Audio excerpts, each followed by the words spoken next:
Uh, Ladies and gentlemen, comrades, Ugandans, today I just want to talk about violence in Uganda. And of course, we all know that this is not accidental. But what I want to emphasize is the mode of the violence, or the type of violence, or the level at which it has reached.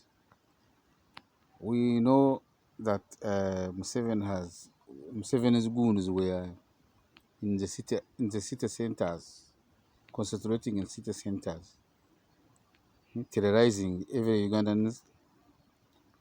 every peace-loving Ugandans. And there was one element or one advantage that in the city center, um, they, when you terrorize the people, they don't come from the same. They see, they relate the whole situation, but it does not concern them deeply like the violence perpetuated in rural areas. Now, the awareness created by the human rights activities like Dr. Besije and the rest has opened people's eyes in the villages and everywhere. Now, Seven comes now and takes or exports his hooliganism, his violence to communities, to the people who live together from generation to generation. While you manipulate the city centers, the way you manipulate them is totally different.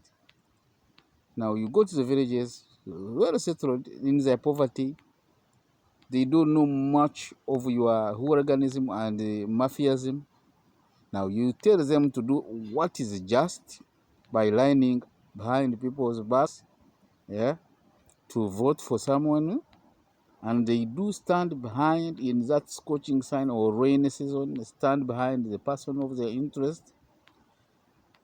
And because the culture of stealing election votes has grown deep in you, and you can't think you can win or your candidates can win without stealing votes, after physically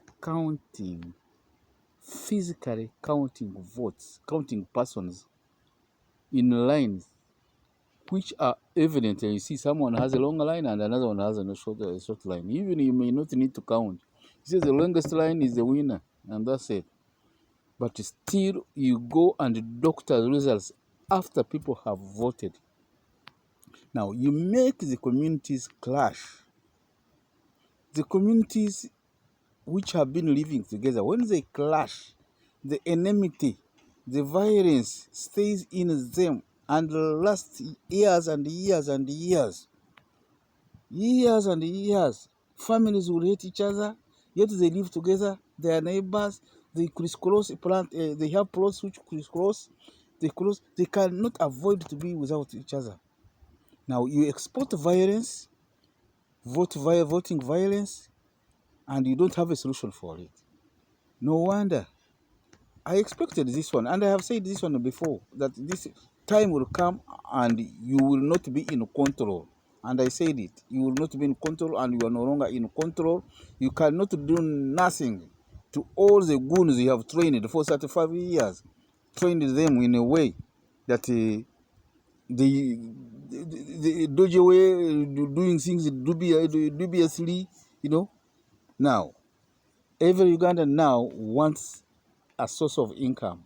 I have seen most of your person or most of your people crying after losing a vote. He cries like he has lost someone. Cries. Then on top of it, you shoot them. You take your goons. They run. I don't know. Not run this. Your army, your goons, to go and shoot at them in their local peaceful villages. Now you export violence there. Yeah. You started it in Ruwero. You brought it in urban centers. You've been terrorizing urban centers. Now, time has come. You have taken it to the village centers. Yeah, but the problem you have caused, you don't know the impact of it. The rural community are the people who live together and have lived together for ages. So when you bring cracks of violence and you divide them, that means you are bringing impunity. People will kill each other. People will hate each other. People will mime each other. Yeah? And all this is attributed to because you want to be a president also. How does that work? How does that work? Now, you have the kingpins. They believe they cannot lose elections. Instead of losing elections, they would rather spoil everything. That's what you're saying. And I know you can't address it. There's no way you can address it. It is beyond control. You cannot manage. The only thing is to step down, or they should run you down and move away. And I call upon the opposition to really take this weakness, take advantage of this weakness, because I can see there is something. It is now or never, or else all your freedom fighters are gonna be taken to prison, be killed, be maimed, be put in incarceration, so that all the opinion leaders, political leaders that would be of benefit to the revolution, to the struggle which is now coming or ensuing, will be in prisons, and that will be his method of weakening us. I told you kidnappings will be starting. Now kidnappings have already started. Killings. It has not started. It has been going on until now. When you see what Rutamaguzi went through and what he's narrating, the situation is beyond Amin's regime. Amin's Kagame's regime. It was the worst. This is the worst regime I have ever seen. Yechichi, why do we have to? Remember, I told you, what you do others, you don't want to do it to yourself. What you do others, you don't want to do it to yourself. You don't want them to do it to you. Now, time has come. Time has come. You will see. I've told you. You cannot control army. You cannot control police. You cannot control intelligence. Everything is now amok. Now you have this element of your family. Everyone is the one causing problems. Your family is causing problems. It's causing problems to in Mbarara, go to Sinjoro, you go to Ntungamo, you go to Arua, you go to everywhere. Every violence that we are witnessing now is benchmarked by your people, by your family. Now, that's what does that mean? It means your family has cracked. You will never be at the same table. You will never be the same. You are going to go to exile when you are this very divided people. And it is coming. It is coming slowly and slowly. Otakaba nkakanyagombwe yabire byo mu kicholi. Bye.